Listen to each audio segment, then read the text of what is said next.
Today should have been the end of the strike called by the Guyana Teachers Union. This strike was called for 2 weeks. However, the strike seems nowhere close to ending. In fact, today's protest action in the city was the largest ever. Teachers came from various parts of the country and assembled in the city outside the Education Ministry. The continued strike invoked memories of another February 16th, this time February 16th, 1962. Black Friday, 62 years ago, when workers took strike action for better pay. That strike ballooned into wide-scale destruction in the city. Raylene Phillips of West Bank Demerara was in the protest line. We've got a lot of teachers who are not going to school. Even though they're not on the strike, they're still absent or chosen to be home or to go to their own business. There are teachers who are in school, and the disappointing thing is, I'm thinking if you were in school, you should be teaching. But your friend are going to school, they're not doing anything much, and I think that once you decide not to strike, you need to carry the burden of everybody else who's striking, because when the benefit comes out, everybody's going to be benefiting from it. She said that the teachers expect the government to come to the table for negotiations. She also responded to a comment by Vice President Bara Jagdo that the government may resort to online learning. Well, virtual classrooms have failed during the pandemic miserably, because when the children came back to school, it was for the face-to-face was horrible. There are many things that they did not know. All right? I have not seen any sort of learning improve while there was a virtual classroom. I know for us, we try to work with the CX children because we're interested in those. But how do you control your class when everybody's sitting at home behind the computer?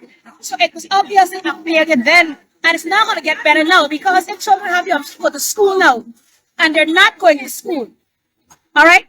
What makes you think that when you go behind the computers, they're going to actually do what you expect, especially when their parents are not there? And on the issue of her teachers stopping teachers from teaching, he cannot survive without lying. That's my take on it. And he's got to continue lying to win an audience.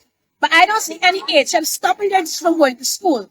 If I'm an HM, I'm striking, I'd be happy to know teachers are in school, because they're going to have to do my work plus all the other work. All right, so that's a no-no.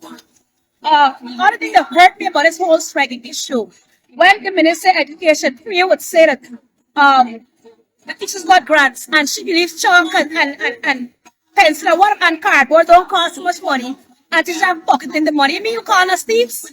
Court Fraser came from New Amsterdam. This situation is a struggle that teachers is long overdue on having. At present, in Region 6, many of the schools are closed throughout the elected breadth of Region 6.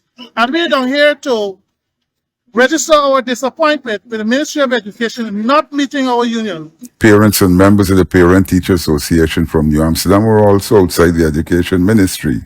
They were distinguishable in their orange jerseys. Your thoughts? Stressed out. Stressed out. Fed up. Because I shouldn't be out there fighting for what belongs to teachers.